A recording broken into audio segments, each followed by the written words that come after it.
दिल्ली।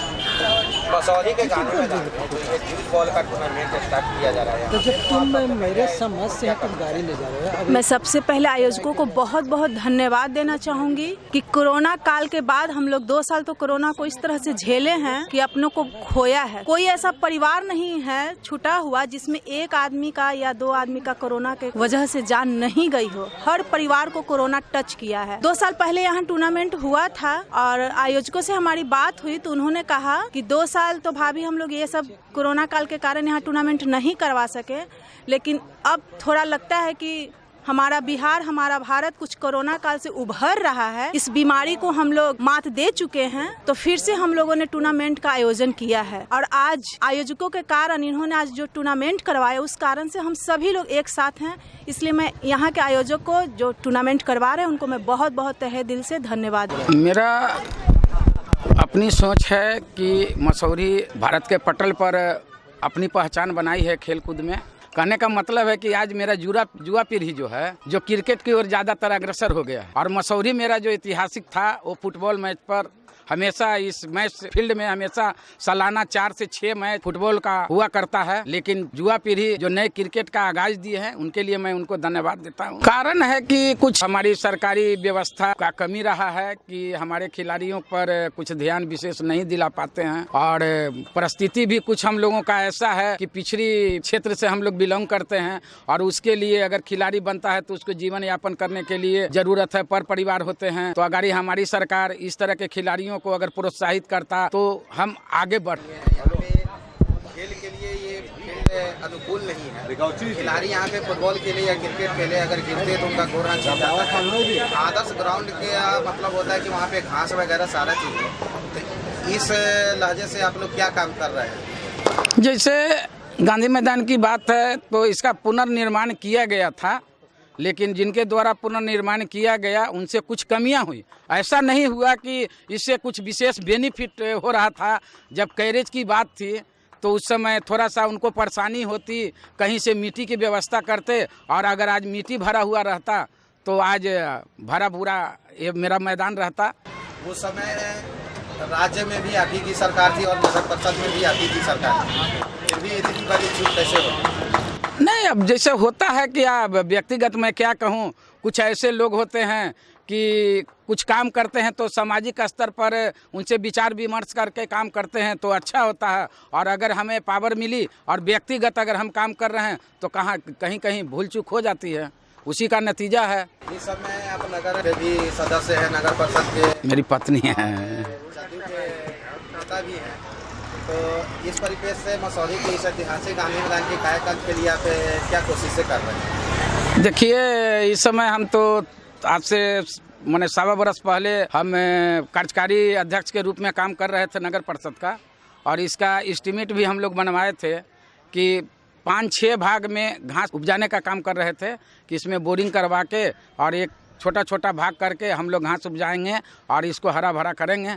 लेकिन संजोग मेरा खराब था कि हम नहीं कर पाए। अफसोस है। आने वाला समय में अगर मौका मिलता है, मसौरी की जनता अगर मौका देती है तो मेरा प्रयास जारी रहेगा। बहुत बहुत धन्यवाद सर आपको। अब सबसे पहले हमको दुख होता है कि लगातार बिहार में क्रिकेट को लेकर जिस तरह व्यवस्था ढीली है, वही व्यवस्था हमारे मसौरी के ऐतिहासिक गांधी मैदान में देखने को मिला। हम लोग को बहुत कोशिश किए थे कि जिस तरह यहाँ के मट्टी की वजह से हमारे अरुण जी बताते हैं कि गेंद नहीं भाग पाता है, लगातार कोशिश किए थे कि इसको हटा दिया जाए, जो धूल वगैरह है, बालू वगैरह है, फिर भी हम लोग हटाने में सक्षम रहे। इन तरह का कई कठिनाइयाँ हैं, प्रशासनिक से लेके और भी तरह की चीज़ें हम लोग को झेलना पड़ता है। और अक्सर है कि हम लोग हमेशा, आज के नया नहीं, तीसरा लीग हम लोग सीजन करा रहे हैं, हमेशा कुछ न कुछ नई कठिनाइयों के साथ हम लोग झेलना पड़ता है। लेकिन युवाओं का जो सपोर्ट और सहयोग जो मिलता है, उससे हम लोग को एक प्रेरणा मिलता है, ताकत मिलता है, जिससे हम लोग हर साल अपने इस आयोजन को, टूर्नामेंट आयोजन को बड़े पैमाने पे करने की कोशिश करते हैं। आप ड्यूज के पुराने खिलाड़ी हैं और इस समय आप एक मेंटर की भूमिका में, अभी जिन बच्चों को आप सिखा रहे हैं उनके बारे में आप क्या बताएं? इन बच्चों को मैं यही कहूँगा कि जितना ज़्यादा फोकस अपने कैरियर में बेसिक पे ध्यान देंगे वो ज़्यादा बेटर होगा। जैसे टेनिस क्रिकेट हो गया, स्टडी, और अगर क्रिकेट खेलते हैं तो क्रिकेट, और उसके अलावा उनके कैरियर में दूसरे जगह फोकस नहीं होना चाहिए। वरुण, आपसे पहले भी यहाँ लॉ क्रिकेट एकेडमी चला रहे हैं, उनके बारे में आपका क्या कहना है? वो भी एक अच्छे कोच हैं जिनके बारे में जितना तारीफ करूं उतना कम है, और वो एक समय हम भी उनके शिष्य ही हैं। अभी वो तिनेरी में अपना क्रिकेट एकेडमी चला रहे हैं और बेहतर कोचिंग देते हैं अपने बच्चों को। यहाँ के दर्शकों के बारे में आप क्या कहेंगे? यहाँ के दर्शक की जितना तारीफ करें उतना कम। यहाँ के दर्शक काफी ज्यादा सपोर्टिव हैं। जितना ज्यादा प्लेयर्स को, कमेटी को जितना सपोर्ट करते हैं, शायद ही दूसरे जगह इतना दर्शकों का सपोर्ट मिल पाता है कमेटी और खिलाड़ियों को। अभी जो यहाँ पे शहीद Sanjay Sinha memorial cricket tournament हो रहा था, उसका फाइनल 31 तारीख को होना है, तो आप उसकी कमेटी को क्या कहना है? शहीद संजय सिंह स्मृति क्रिकेट टूर्नामेंट जो चल रहा है, जिसका फाइनल अभी होना बाकी है, 31 तारीख को जिसका फाइनल होना है, उसके बारे में यही कहना चाहेंगे कि अब तक जितना बेहतर ढंग से हुआ टूर्नामेंट, अगर उसी तरीके से फाइनल को कराया जाए तो काफ़ी खूबसूरत लगेगा।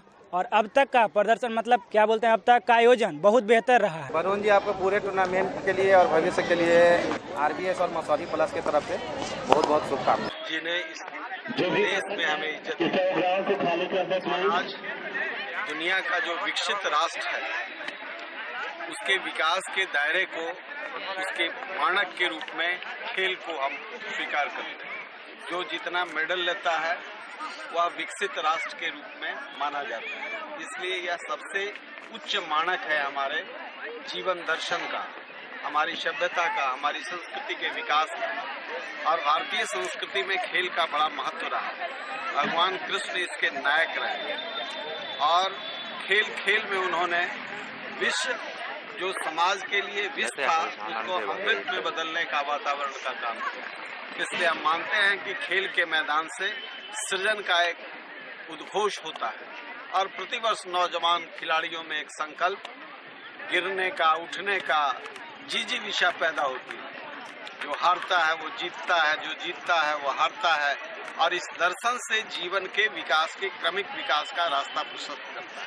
इसलिए मसौढ़ी का यह केंद्र सबसे बड़ा पूज्य है, क्योंकि शिव प्रसाद जी ने विपरीत परिस्थिति में जो देश का मस्तक ऊंचा कराया है।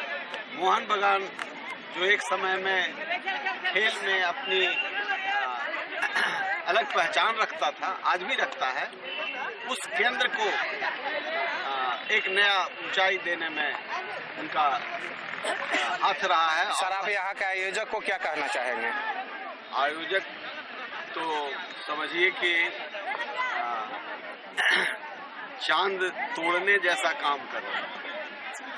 ये साधारण काम नहीं है कि आज की स्थिति में जहां बाजारवाद हावी है, जीवन में पैसा ही पैसा खाली नजर आता है, जीवन के अन्य क्रिया शिथिल हो रहे हैं, मनोरंजन, संस्कृति, खेल, ज्ञान, ये सब मोबाइल में चला गया है, वहाँ जमीन पर उतार रहे हैं। तो हम इन नायकों को, आयोजकों को धन्यवाद देते हुए अपने को गौरवान्वित अनुभव। सर, युवाओं के लिए 2 शब्द में अगर संदेश देना हो तो? युवा इस देश के सबसे बड़े वाहक और स्पाइन कॉर्ड है। बहुत ऐसे देश हैं जो बूढ़ा हो गए, हमारा देश नौजवान है युवाओं के वजह। इसलिए जितना बल हमें देना चाहिए समाज को, राज सत्ता को, कोई बल खेल के मैदान पर और विद्यालय पर नहीं दे रहा। सृजन का यही सबसे बड़ा केंद्र है। सर, खेल से हटकर एक राजनीति से सवाल लेते हैं, क्या युवाओं को खेल के अलावा राजनीति में भी आना चाहिए? राजनीति नकारात्मक दिशा में जा रहा है, इसलिए खेल के मैदान से निकल करके राजनीति में जाएंगे तो सकारात्मक प्रतिस्पर्धा होगा। सकारात्मक प्रतिस्पर्धा से सृजन का काम तेजी से होगा। देश के चौथा स्तंभ को आप क्या कहना चाहेंगे? देखिए, गिरावट जब आता है तो हर जगह आता है, चौथा स्तंभ भी उसी गिरावट का कारक बन गया है। आप यदि अच्छा काम करने चलेंगे तो पीछे खींचने वाली स्थितियाँ तेजी से बढ़ती हैं। इस परिस्थिति में चाहे जिस पार्टी में जो लोग सकारात्मक राजनीति करते हैं वो सम्मान के योग्य हैं।